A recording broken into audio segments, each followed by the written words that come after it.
अयोध्या में आज मंदिर बन रहा है ना, कोई संदेह है? अच्छा, डोगरपुर से कितने लोग वहां जाना चाहते हैं? अयोध्या पूरा डोगरपुर ही जाना चाहता है। आप सबका अभिनंदन है। अयोध्या में 22 जनवरी को प्रधानमंत्री मोदी जी के कर कमलों से अयोध्या में भगवान राम के भव्य मंदिर में रामलला विराजमान होंगे 500 वर्षों के बाद। So hi guys, welcome back to our another blog guys. और आज का ब्लॉग हम शूट कर रहे हैं मॉर्निंग में, और अभी हम जा रहे हैं डूंगरपुर, क्योंकि योगी जी आ रहे हैं। और हम किसी पार्टी का प्रमोशन नहीं कर रहे, प्रचार प्रमोशन कुछ भी नहीं कर रहे गाइस। हम खाली उनको देखने के लिए जा रहे हैं और सीधा मिलते हैं वहाँ पर जाकर। 2 दिन जो है हमारे लिए बहुत ही महत्वपूर्ण है। आप सभी देवतुल्य कार्यकर्ताओं से आग्रह है कि आपका पूरी ताकत लगाकर इस विधानसभा की इस सीट को योगी जी को आशीर्वाद देकर विजय बनाए।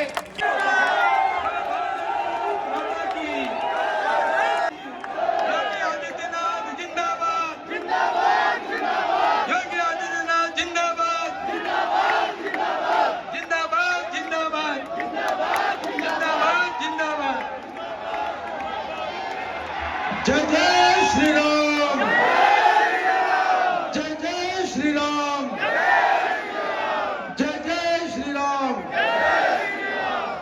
आज हमारे बड़ा सौभाग्य का दिन है।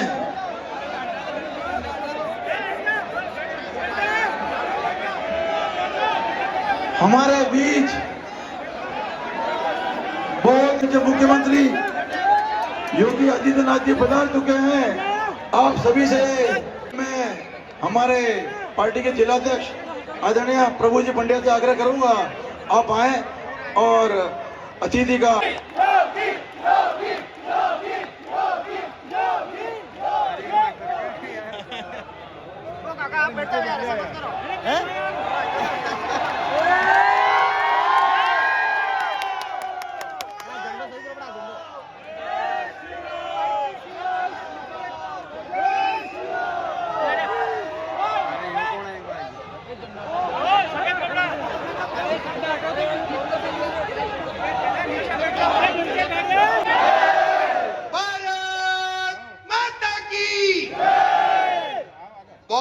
धन्यवाद। आज हमारे बीच हमारे डूंगरपुर जिले में हिंदू हृदय सम्राट उत्तर प्रदेश के मुख्यमंत्री आदरणीय परम पूज्य योगी आदित्यनाथ जी पधारे। मेरा आप सबसे निवेदन है, जोरदार करतल ध्वनि से जोरदार 5 मिनट तक तालियां बजाकर अभिवादन करें। आप सबसे मेरा निवेदन है, सब जोरदार तालियां बजा के स्वागत करें।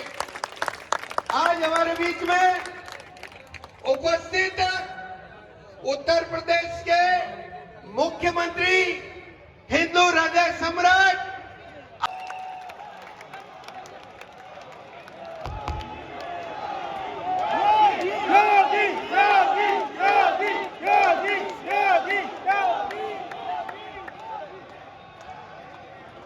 भारत माता की, भारत माता की, भारत माता की, सत्य सनातन धर्म की, सत्य सनातन धर्म की। भारतीय जनता पार्टी के वरिष्ठ नेता, राजस्थान के सह प्रभारी और गुजरात के पूर्व उप मुख्यमंत्री श्री नितिन भाई पटेल जी, जिलाध्यक्ष, उन भारत माता के महान सपूतों की इस पावन धरा पर आकर के और आप सबसे संवाद बनाने का अवसर प्राप्त हुआ है। इस धरा को नमन करते हुए मैं आप सबका हृदय से अभिनंदन करता हूं। भाइयों बहनों,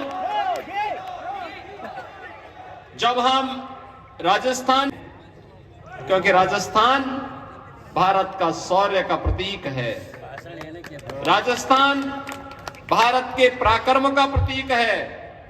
और याद रखना, जहां शौर्य और पराक्रम होगा उसकी आधारशिला भक्ति में होगी। ये भक्ति और शक्ति का अद्भुत संगम है। धर्म है तो कर्म है और कर्म है तो धर्म है।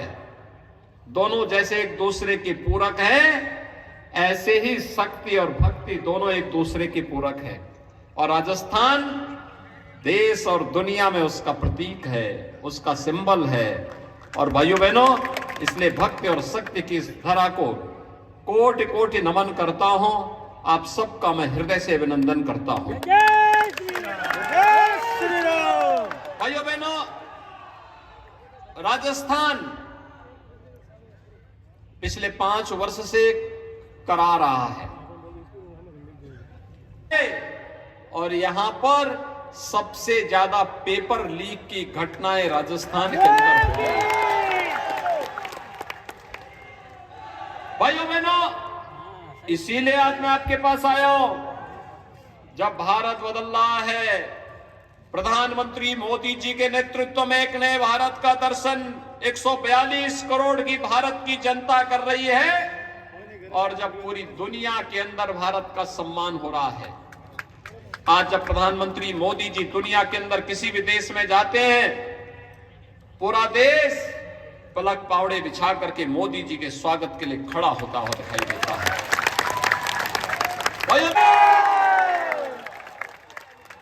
भाइयों बहनों, ये नया भारत है। हम लोग दुनिया के अंदर दुनिया की मानव कष्ट में पड़ी हुई मानवता को राह दिखाने का काम भी करते हैं, लेकिन अगर किसी ने आंखें दिखाने का प्रयास किया तो उसकी आंखों को हथेली पे निकालने का काम भी करते हैं। ये भारत, नया भारत समस्याओं का नाम नहीं है, ये नया भारत समाधान का नाम है। प्रधानमंत्री मोदी जी के नेतृत्व में हर समस्या का समाधान आज भारत के पास है। कांग्रेस ने आतंकवाद दिया, मोदी जी ने उसका समाधान धारा 370 को समाप्त करके दे दिया। कांग्रेस ने नक्सलवाद दिया, मोदी जी ने नक्सली ठिकानों को समाप्त करके इसकी समस्या का समाधान दे दिया। भाइयों बहनों, कांग्रेस ने अलगाववाद दिया, मोदी जी ने कनेक्टिविटी के माध्यम से इसकी समस्या का समाधान किया। सेना का, अर्धसेना का, पुलिस बलों के आधुनिकीकरण के माध्यम से जनता जन समस्याओं के समाधान का मार्ग प्रशस्त किया। भाइयों बहनों, कांग्रेस ने देश की जनता को अभाव से त्रस्त किया था, जानती है। और इसलिए भाइयों बहनों, जनता को सुरक्षा की गारंटी और दूसरी तरफ आपकी आस्था का सम्मान। आस्था का सम्मान कैसे किया जाता है? कांग्रेस ने अपने सरकार के समय कहा था राम और कृष्ण हुए ही नहीं। आप याद करिए, हमारे यहां राजस्थान में जब हम आपस में मिलते हैं तो 2 ही संबोधन होता है, जय जोहार का और राम राम सा का। यही होता है ना, यही होता है ना, जय जोहार या राम राम सा, यही तो होता है। और कांग्रेस कहती है, एक तो सनातन को गाली देती है और दूसरी तरफ कहती है राम और कृष्ण तो हुए ही नहीं, यानी हमारे सनातन को भी गाली दे रहे हैं। हम तो हमें गाली दे रहे हैं, हमारे अस्तित्व पर प्रश्न खड़ा कर रहे हैं। भाइयों बहनों, जो हमारे अस्तित्व पर प्रश्न खड़ा कर रहा हो, क्या हमें उसे समर्थन करना चाहिए? क्या हमें माफियाओं को समर्थन करना चाहिए? जो हमारे प्रभु को गाली देते हो, क्या हमें उन्हें समर्थन करना चाहिए? और देखिए, मोदी तो नाम है समाधान का। मोदी जी ने जो बोला सो करके दिखा दिया। 500 वर्षों की समस्या थी अयोध्या में।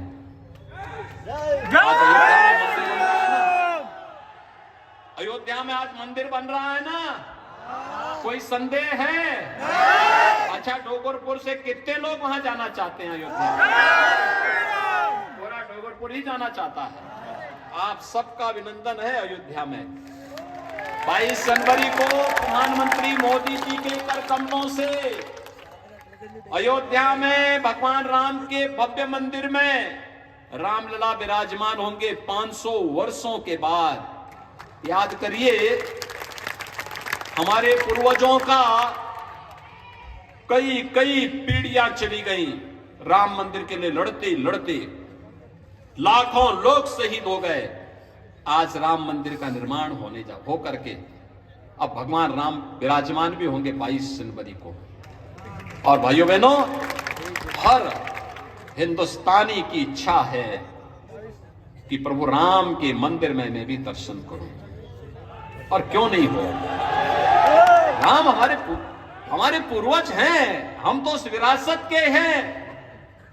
जैसे हम लोग आते हैं यहां, डोगरपुर हो, उदयपुर हो, चित्तौड़गढ़ हो, हर व्यक्ति मानता है कि हमारे तीर्थ हैं, आधुनिक तीर्थ हैं, क्योंकि देश के लिए त्याग और बलिदान के लिए एक अमिट छाप इस धरती ने छोड़ी है। और भाइयों बहनों, ऐसे ही देश के अंदर धर्म और न्याय की स्थापना के लिए, सत्य की स्थापना के लिए, राम राज्य की अवधारणा को देने के लिए प्रभु राम के प्रति हम सबका एक स्वाभाविक सम्मान और श्रद्धा का भाव है, और उसी श्रद्धा को व्यक्त करने का एक अवसर हर भारतवासी को प्राप्त होगा। और इस अवसर पर इसीलिए मैं आप सबका कहने के लिए आया हूं, भाइयों बहनों, उत्तर प्रदेश में डबल इंजन की सरकार नहीं होती तो ये काम नहीं होता। डबल इंजन की भाजपा की सरकार थी और मोदी जी का नेतृत्व है, तो अयोध्या में राम मंदिर का निर्माण हो रहा है, भव्य मंदिर का निर्माण हो रहा है। अयोध्या का दीपोत्सव भी आपने देखा होगा, लाखों दीप जल रहे थे अयोध्या में, हर वर्ष जलते हैं। जब बताइए थोड़ा, दोनों हाथ में करके बोलेंगे भारत माता की। भाइयों बहनों, सहमत हैं? सब लोग सहमत हैं ना? तो भाइयों बहनों, आप सब डबल इंजन की सरकार बनाने के इस अभियान के साथ जुड़े।